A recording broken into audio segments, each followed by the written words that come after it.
손바닥만한 것의 응답이라는 제목의 말씀으로 하나님 말씀 선포하도록 하겠습니다. 참 이렇게 보면 아이들을 가르치는 것, 어려운 시대라는 것, 모든 선생님들도 그렇게 이야기하지만 교회도 참 어렵다라는 것들을 우리는 인식하고 이렇게 뼈저리게끔 느껴지는 많은 부분이 있습니다. 희구르 뭉게뭉게 이 찬양만 부르면 수백 명이 몰려왔던 시대는 이미 끝나버렸습니다. 아이들에게 있어서 어떤 영향을 줄 수 있을까 고민스러운 시대가 되었고, 학교도 마찬가지고 유치원도 선생님들이 참 어렵고 힘든 시대라고 말합니다. 더더욱 보면 가난하면 교육하기 힘든 시대가 되었습니다. 과거에도 물론 그랬다라고 생각되어집니다. 하지만 이 정도는 아니었는데, 좀 어렵더라도 아이들이 열심히 공부하면 새로운 길들이 열리고 또 한 단계 뛰어넘는 그런 어떤 일들을 많이 아이들이 경험하였는데 라는 생각이 듭니다. 공산국가보다는 자유민주주의 국가들이 보면은 빈익빈 부익부, 가진 사람들은 이 부의 대물림이 많이 쉽게 이어지는 것들을 보게요. 또 가난한 사람들은 그 가난함에 면하지 못하는 그런 안타까운 모습을 많이 발견합니다. 그 가운데 특히 가슴 아프게 생각되어지는 한 부분이 있다면 아이들 교육하는 겁니다. 강남에 있는 부모들은 매달마다 엄청난 비용을 들이면서도 아이들을 공부하고 있지만, 공부시키고 그렇게 하지만 어렵지 않게 느껴지는가 고민스러운데, 그 이외 지역에 있는 부모님들은 허리가 휜다, 너무 아프다, 힘들다, 아이들 이렇게 교육하는데 비용이 많이 들 줄 몰랐다. 그러면 교회는 어떤가? 이렇게 돌아볼 때 교회도 마찬가지인 것 같습니다. 과거에 비해서 아이들 한 명을 귀하게 불러오는 것도 어렵지만 교육하는 것도 무척 힘들다는 거예요. 성경을 가르치고 싶고 성경을 많이 먹이고 싶고 성경에 의해서 인격적인 훈련된 이렇게 예수 그리스도의 제자를 양육하고 싶지만, 아이들에게 있어서는 놀이기구가 참 많이 있고 세상에 눈 돌릴 만한 것들이 많기 때문에 아이들 교육하기 참 힘든 그 과정을 지금 이 교회 속에서 우리는 겪고 있습니다.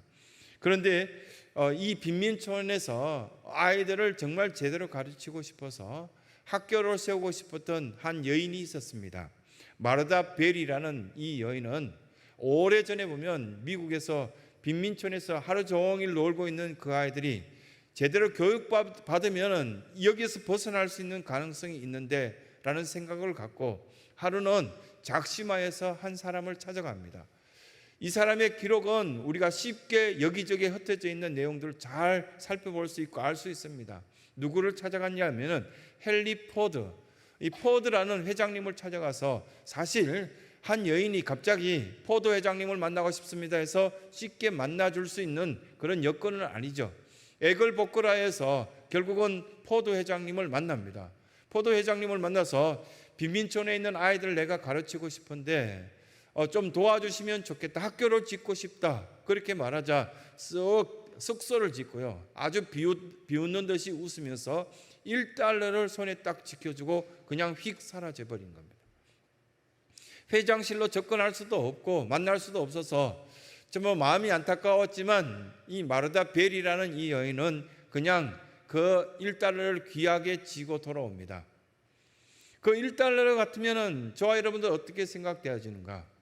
자존심 상하고 아주 나를 거지로 취급하냐 이렇게 생각하고 우리는 그렇게 받아들일 가능성이 있는데, 이 마르다 벨이라는 이 여인은 그 $1를 손에 쥐고 돌아와서 그 사람을, 헨리 포드를 원망하거나 욕하지 않고요, 아이들과 함께 $1만큼의 꽃씨를 사갖고 와서 거기 보면은 아주 쓰레기장 같은 그 지게 빈민촌에 꽃씨를 뿌려서 꽃을 키우기 시작합니다.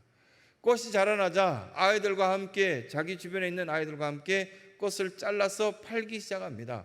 많이 꽃이 팔려나가기 시작합니다. 이 이야기를 헨리 포드가 듣게 됩니다. 그 기록에 의하면 헨리 포드가 마르다 벨이가 꽃을 팔고 그리고 또 미소 짓고 자기를 원망하지 않는다는 그 이야기를 접해 듣자마자 비서진들과 함께 그 빈민촌에 찾아가서 마르다 벨에게 사과합니다. 내가 비아냥거리고 겨우 $1만 준 것을 굉장히 미안하게 생각한다. 그래서 내가 수백만 달러를 줄 테니까 멋지게 학교를 지어라.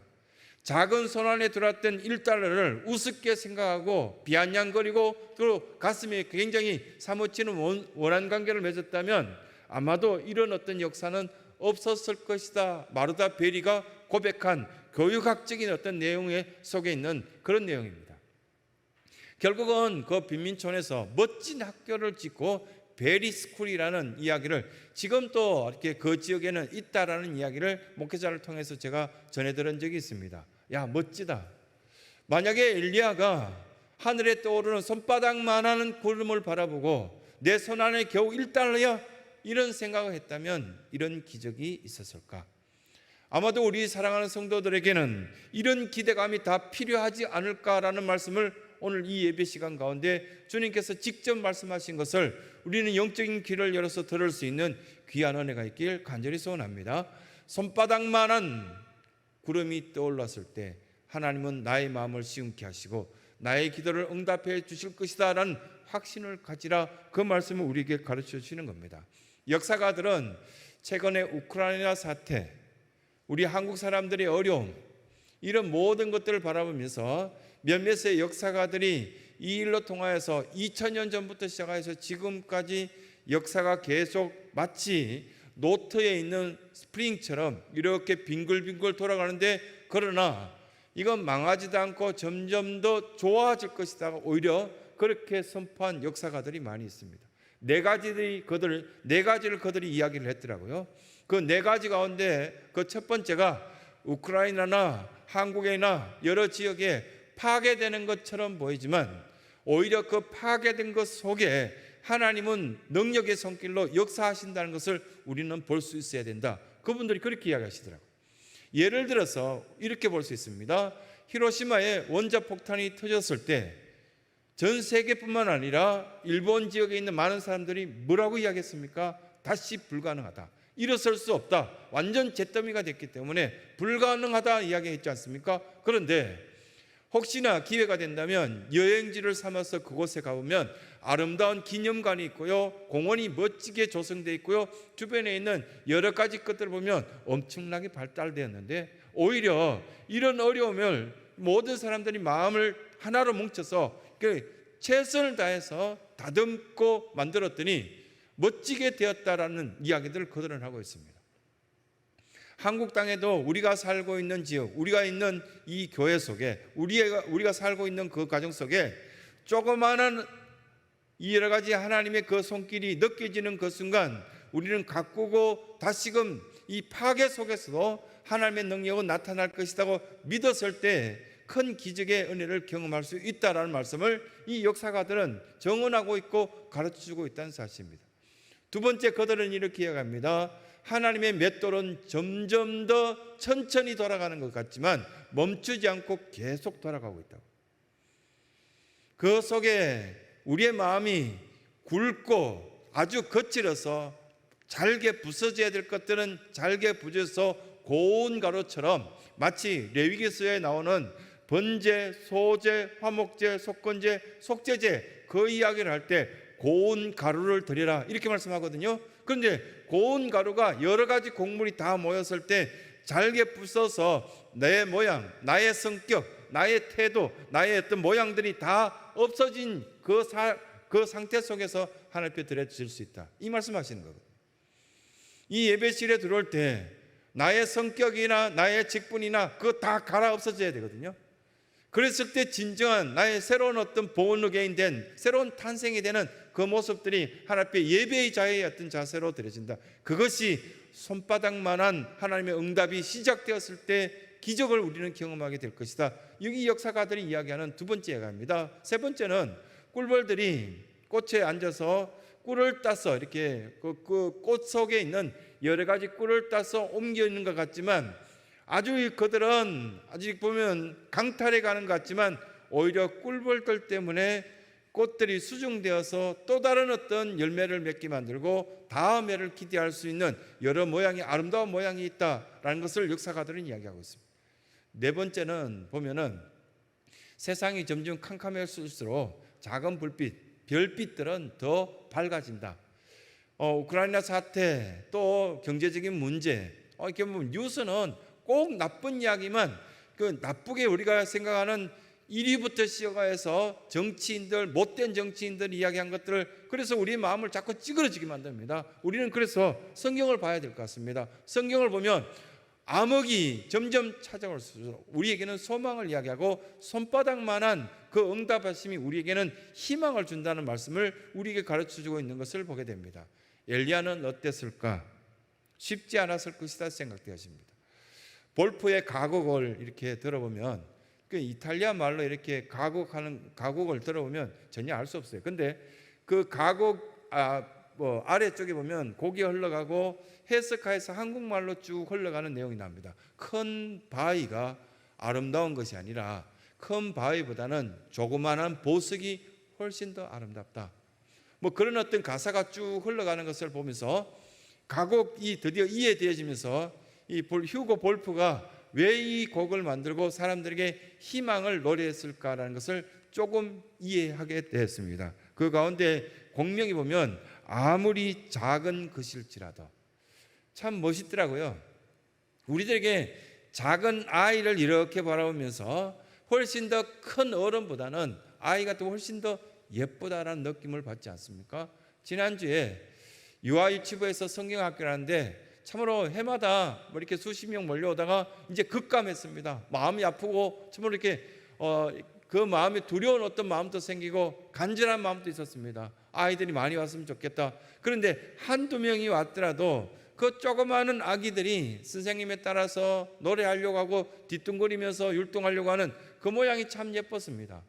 그런데 어느덧 우리의 모양들이 어른이 되고 커지면 좋고 멋질 줄 아는데 제 모양을 거울로 봐도 그렇게 멋있는 것 같지는 않고 그 아이들은 무엇이든지 다 예쁜 것 같은 그 모습을 볼 때 아무리 작은 것이라도 하나님은 오히려 더 작은 것에서 역사하시고 예뻐하시고 귀하게 여기시는구나 라는 것을 조금이나마 느낄 수 있는 시간을 보내었습니다.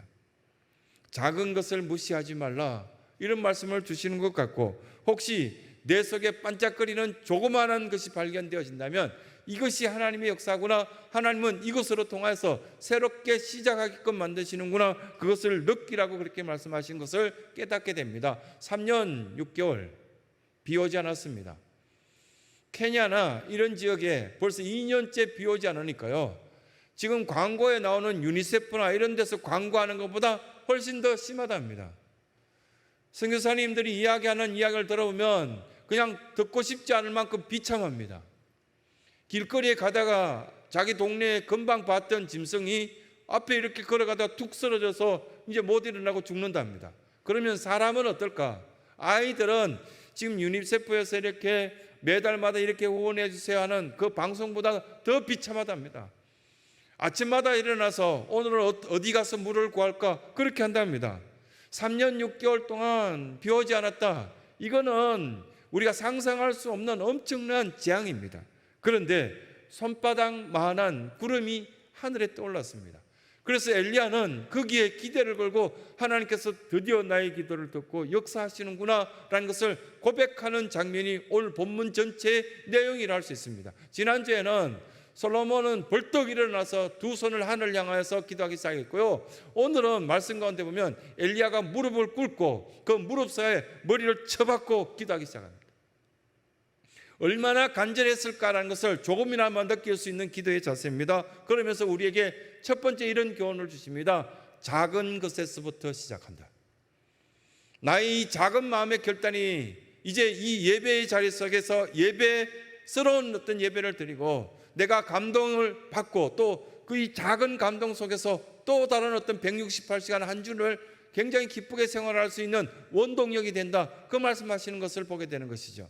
36절의 말씀을 이렇게 읽다 보면 일반적으로 한번 쑥 읽으면 잘 이해 안 돼요. 그런데 이렇게 한번 정리하고 싶습니다. 36절에 보면 하나님이신 것과 내가 주의 종인 것, 이것이 말씀으로 행하여질 때 이것들이 모든 사람들이 알게 해 주십시오.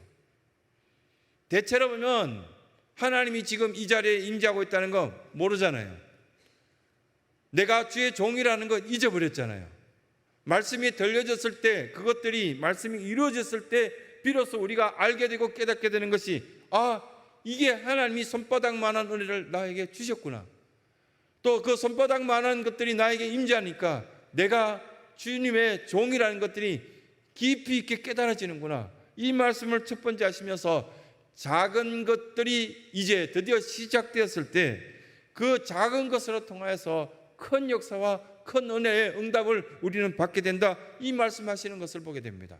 지금 이 현장에는 엘리야 앞에 바알을 섬기는, 바알 신을 섬기는 목회자 약 400명, 아세라 신을 섬기는 목회자 한 450명, 그들은 어쨌든 무당이든 말든 850명이 엘리야 앞에 있었습니다.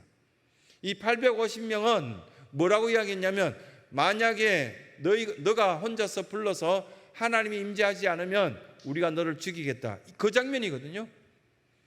이 갈멜산을 위해서 850대 1로 싸우고 있는 장면인데 참 외롭고요.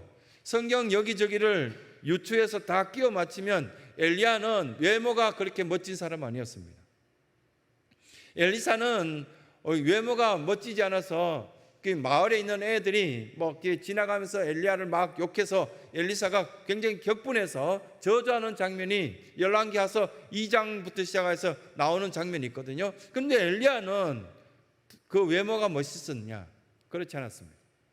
혹시 여러분 수십 명 앞에서 막 조롱하는데 무릎 꿇고 있는 장면이 멋있어 보입니까? 아니면 초라해 보입니까? 굉장히 작은 일인이었습니다. 곧 죽을 수 있는 가능성이 있는 그 현장 속에 엘리야는 있었습니다. 850명이 이제 죽이려고 기다리고 있었고 그 조롱하는 소리가 자기 귓전에 들렸습니다. 너 하나님이 귀가 어두운지 모르겠다. 더 큰 소리로 부르짖어라. 하늘에서 불이 내려오는지 더 큰 소리로 부르짖으라니까. 이렇게 조롱을 하는 그 장면이 지금 이 말씀 가운데 있습니다. 그런데 그 한 명의 기도가 하나님의 역사를 통하여서 하늘에서 불이 내려왔다는 것이 오늘 본문 내용에 나와 있는 내용입니다. 그러면서 44절의 시작의 말씀을 딱 보시면은 여러분들에게 하신 메시지입니다. 7번째 이르러서는, 그러면 6번 했다는 거잖아요.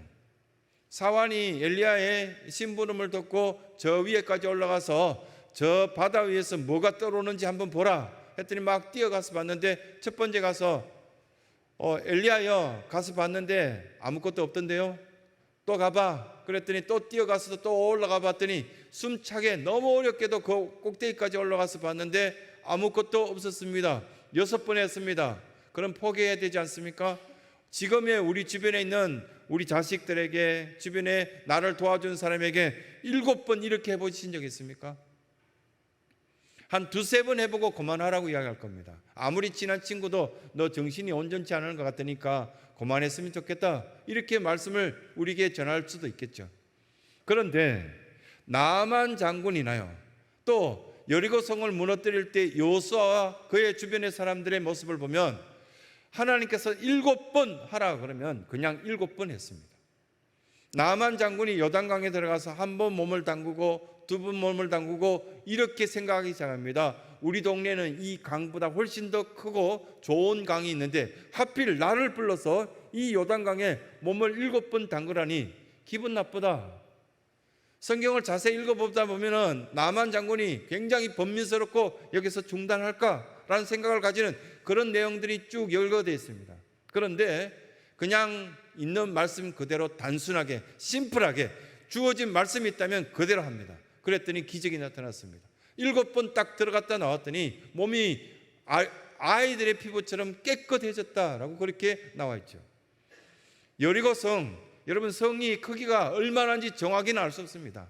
이렇게 학자들이 그려놓은 어떤 내용들을 이렇게 봤을 때 어쨌든 사람들이, 이스라엘 백성들이 이걸 한 바퀴 돌고 온다는 것은 그 뼈아뼈에서 35도가 넘는 이 날씨 속에서 걸어간다는 것 쉽지 않았을 겁니다. 한 번 돌아왔습니다. 그 다음날 또 모이라 했습니다. 한마디도 하지 말고 어느 누구도 비판하거나 이렇게 비관적으로 생각하지 말고 돌아라 했을 때 그 이스라엘 백성들은 비관하거나 이렇게 아주 비판하거나 그러지 않고요, 그대로 또 둘째 날 또 한 바퀴 돌았습니다. 7째 날 7바퀴 돌아왔을 때 그들의 마음은 어땠을까? 혹시나 우리 보고 700번 돌아라 하면 어떨까요? 돌아야죠. 주일날 11시에 예배 드리자 작정하였으면 작정한 대로 나오는 것이 가장 정상적이고 가장 건강한 신앙생활입니다. 우리에게 마음에 어떤 은혜를 주실 때 손바닥만한 것들이 떠오르기 시작합니다. 내가 저 아이들을 위해서 내가 이렇게 뭔가 빵이라도 사줘야 되겠다. 선생님들이 저렇게 땀 흘리는 거 볼 때 대접하는 게 좋겠다. 문득 조그마한 손바닥만한 구름이 떠오를 때 그때 하는 것이 가장 큰 역사를 우리가 은혜를 경험하게 될 것이다. 그 말씀하는 거 아닙니까? 찾아온 사람에게 아브라함이 대접하고자 하는 마음이 생겼을 때 부지 중에 누구를 대접했습니까? 천사를 대접했습니다. 하나님 나라의 비밀을 알게 되었습니다. 또 보면은 성경 가운데 많은 사람들이 경험한 가운데 손바닥만한 작은 것들을 경험한 것들이 어디에서 시작되었나 우리에게 뚜렷하게 말씀하신 것을 보게 됩니다. 이효령 교수님께서 쓴 글 가운데 소설로 떠나는 영성순례 참 보면은 은혜가 되더라고요. 그런데 그 내용들을 왜 썼는지를 돌아가시기 전에 유튜브에 짤막짤막한 강의를 많이 올려놓은 것을 봤습니다. 소설, 작을소, 이야기설, 작은 이야기. 누가 봐도 보면 담장 너머에 있는 이웃의 이야기, 별것 아닌 이야기. 그런데 이웃의 그 어머니가 딸을 사랑하였던 이야기를 담장 넘어서 그 작은 이야기를 내가 들었을 때 너무너무 감동스럽고 은혜되더라. 우리 사랑하는 성도들 가운데 별것 아닌 이야기인데 아이를 위해서 엄마가 희생하고 눈물 흘리고 기도했던 그 소설, 작은 이야기가 내 귓전에 들렸더니 내 마음이 감동스러워서 큰 은혜를 입었고 손바닥만한 구름이 떠오르기 시작했다. 그 내용이거든요. 이효령 교수가 자기 딸의 어떤 권고로 하영조 목사님께 안수를 받고 그때부터 내가 예수 그리스도를 제대로 믿기 시작하겠습니다. 결단하고 난 뒤에는 그 어떤 것도 의심 없이 그 작은 손바닥만한 은혜를 잊기 시작하는 그 순간부터 모든 만나는 사람마다 예수 그리스도를 자랑하고 예수님은 나에게 구원의 감격을 주셨습니다. 천국의 백성 되었습니다. 이렇게 자랑하니까요. 그렇게 훌륭한 사람이 이야기하는 그 순간부터 시작해서 작은 것이 크게 역사하시는 것들을 경험하였다는 사실입니다. 그래서 모든 시작은 작은 것이었습니다. 두 번째 우리에게 말씀합니다. 그리스도인은 작은 결단이 결국은 생명을 얻게 합니다. 우리의 작은 결단, 보잘것없는 결단, 이 자리에 결단하는 것이 우리에게는 생명을 주신다라는 말씀을 이 말씀의 본문 가운데 우리에게 교훈해 주고 있습니다. 어린아이 하나가요, 하루는 전쟁터에서 돌멩이 하나를 짚고 왔습니다. 누가 봐도 보면은 말려야 됩니다. 근데 그 어린아이가 제가 대표로 나가서 이 물맷돌 하나로 전쟁하겠습니다 했을 때 상식적으로 생각합시다. 말려야 됩니다. 너 정신 나갔냐? 이렇게 이야기됩니다. 그런데 모든 사람들이 이런 생각 저런 생각하고 갑옷도 입혀보고 칼도 쥐어보고 뭐 그렇게 했는데 결국은 그 어린아이는 작은 물맷돌 하나로 전쟁을 승리하게 되는 모습을 보여줍니다. 아이가 이겼습니까? 하나님이 이겼습니까? 이 아이의 결단, 작은 결단이 이스라엘 전체에 생명을 주었습니다. 엘리야는 비록 작은 구름이지만 하나님의 역사를, 미래를, 영광을 볼 수 있는 영적인 눈을 갖고 있었습니다. 우리에게 만약에 이런 일이 있다면 자그마한 구름이 떠올랐을 때 하나님께서 이제 우리를 향하신 은혜를 베푸시는구나, 그렇게 고백할 수 있겠느냐? 작은 결단이 생명을 얻게끔 만들 수 있겠느냐? 그렇게 우리에게 말씀하시는 겁니다. 그런데 우리가 읽지 않았던 18장 21절 말씀에 보면 엘리야가 백성들에게 큰 소리로 결단을 촉구하는 내용이 나와 있습니다. 머뭇하지 말라고. 나와 온 집은 여호와만 섬길 테니까 너희들이 오늘 결단하라고.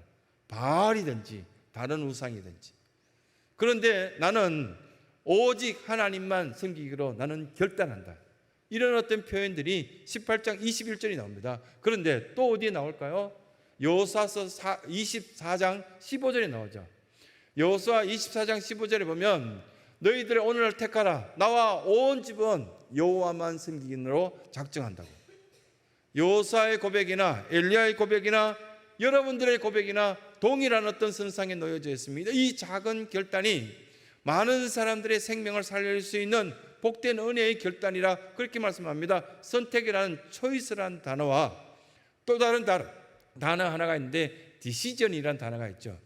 이 디시전이라는 단어는 신앙적으로 매우 교훈하는 바, 시사하는 바가 큽니다. 초이스라는 단어는 여러 가지 것들이 이렇게 있습니다. 이것도 있고 이것도 있고 뭐 이런 것들이 쭉 있는데 그 하나를 딱 짚는 것을 초이스라 그렇게 말합니다. 신앙생활을 대체로 보면 초이스 하려고 합니다. 나는 이것만 할게요. 나는 이것만 할게요. 나는 이렇게만 살게요. 다 하나님을 믿는 것은 좋다라고 나는 알고 있지만 그러나 이것 중에 이것만 할게요. 초이스요. 그건 내가 주인일 때입니다.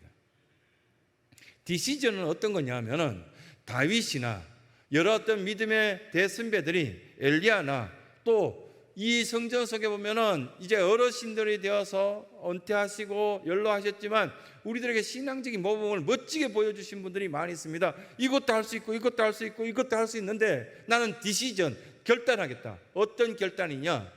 오직 하나님만 섬기기로 난 작정하고 있기 때문에 나는 주의 종이다. 36절에 하나님이신 것과 내가 주의 종이라는 것을 말씀으로 이행되기를 나는 바란다. 이 말씀이 쭉 연결해서 나가는 겁니다. 저는 이 마음속에 신성교회에 속한 어린아이부터 시작해서 모든 성도들이 선택하며 사는 그런 어떤 신앙생활 아니라 약한 신앙 아니라 디시전, 선택의 단어 둘 중에 하나인 어떤 일이 있어도 나는 결단하여서 뒤돌아서지 않고 누가 욕하고 비방하고 신천지가 나를 흔들어댄다 할지라도 나는 디시전, 오직 결단하는 그 마음으로 하나님의 뜻대로 살겠습니다. 이것이 나의 신앙의 고백이 되어야 된다는 사실입니다. 사랑하는 모든 성도 여러분, 디시전, 결단하시면 성령님께서 여러분들을 도와주실 줄 믿고 결단할 수 있는 귀한 은혜가 있길 간절히 소원합니다. 결국은 하나님의 인재 연습이라는 로렌스 형제가 쓴 그 책 속에 말씀하신 것들이요, 챕터 1부터 시작해서 끝까지 다 읽고 그러고 난 뒤에 다 잊어버려서 또 한 번 더 읽고 느껴지는 게 뭐냐면 로렌스 형제가 결국 이야기하는 것은 빌립보서 1장 20절처럼 내가 살든지 죽든지 예수가 존귀케 되기를 원한다. 그 말씀하려는 겁니다. 살든지 죽든지 예수 그리스도가 존귀케 만들어지는 그 은혜를 나는 보고 싶습니다. 이것이 경건이요, 이 작은 결단이 생명을 얻게 만든다. 그 말씀을 두 번째 하셨습니다. 세 번째, 결론적인 말씀인데요, 손바닥만한 응답이 우리에게는 은혜입니다. 손바닥만한 응답이 있기만 한다면 그때부터는 엄청난 역사가 우리 가운데 있다는 사실을 말씀 가운데 가르쳐주고 있습니다. 그 대표적인 예가 누가복음 16장 10절에 보면 작은 일에 충성된 자는 큰 일에도 충성되지만 작은 일에 불의한 자는 큰 일도 반드시 불의하게 된다. 그 사람 지난번에 봤을 때 조그마한 일에 거짓말하고 눈을 속이던데요, 큰 일을 맡겨도 속이고 난리칩니다. 둘 중에 다 나쁘지만 덜 나쁜 사람 선택한다고요? 성경에는 그런 이야기가 없습니다. 성경에는 하나님의 사람을 선택하라 그러고 하나님의 뜻대로 살라 이렇게 말씀하셨지, 그 보면 그래도 조금 나은 사람을 선택한다 이런 이야기가 없더라고요. 작은 감동 속에서 우리는 어떻게 반응해야 될까? 신앙은 반응인데 작은 감동이 있으면 하나님께서 이 작은 구름이 하늘로 떨어져서 나에게 크게 비를 내리고 은혜를 주시겠구나, 작은 감동에도 반응하라 그렇게 말씀하시고요. 또 작은 음성이 세미한 음성이 들릴 때 거기에는 성령의 역사가 동반되어서 틀림없이 나를 통해서 하나님 은혜가 흘러가게끔 만드시겠구나, 그런 것들을 느끼라 그렇게 말씀합니다. 그런 말씀들이 출애굽기 전체에 나와 있습니다. 출애굽기에 보면은 모세에게 저 못합니다, 제 입이 둔합니다 그렇게 했을 때 모세에게 작은 지팡이를 줍니다. 그 작은 지팡이를 내밀었을 때 홍해가 갈라졌고요. 또 물이 없다고 아우성 칠 때 반석을 쳤더니 거기서 물이 나왔고요. 그 작은 지팡이를 던졌을 때 뱀이 되는 역사를 보게 되었습니다. 우리에게는 조그마한 이 손 안에 하나님의 역사하시는 그 은혜가 담겨져 있는 것을 이 말씀 가운데 교훈하시는 겁니다. 하나님의 역사는 작은 도시락에 있습니다. 어린아이 작은 도시락이 하나님 앞에 드려졌을 때 거기에는 오병이어의 기적이 나타났습니다. 작은 물맷돌 하나는 골리앗을 쓰러뜨리게 했고요. 작은 구름 하나가 떠올랐을 때 이스라엘 전체에 하나님의 살아계심을 보여주고 바알 신과 아세라 신을 섬기는 이 많은 사람들 850명을 기손 시내가에 끌고 가서 다 죽이게 되는 놀라운 어떤 역사. 엘리야는 이것들을 경험하기 전에 심하게 우울증을 겪고요. 그러면서 뭐라고 이제 18장 19장에 가면서 말씀하시는지 여러분 귀를 기울이고 한번 보시기 바랍니다. 거기에 보시면은 차라리 죽여주십시오. 죽여달라고 자기가 무릎 꿇고 눈물을 흘리면서 괴로워합니다. 심한 우울증이 와서 너무너무 견디기 힘듭니다. 그렇게 원수가 많은 가운데서도 엘리야는 결국은 엘리야답게 멋지게 인생을 마무리해가는 그 아름다운 모습을 보여줍니다. 그 말씀 속에 조무한 어떤 모습들이 우리에게 교훈을 주는 메시지가 있습니다. 손바닥만한 그 응답하심, 손바닥만한 구름이 떠올랐을 때 엘리야뿐만 아니라 사랑하는 신생의 모든 성도들에게 역사하시는 하나님의 은혜가 있다는 사실을 말씀 가운데 교훈하시는 겁니다. 사랑하는 성도 여러분, 괴롭고 힘든 문제, 손바닥만한 그 하나님의 역사를 기대하시면서 다시금 믿음의 용기를 내서 일어설 수 있는 귀한 성도들의 삶이 되시기를 간절히 소원합니다.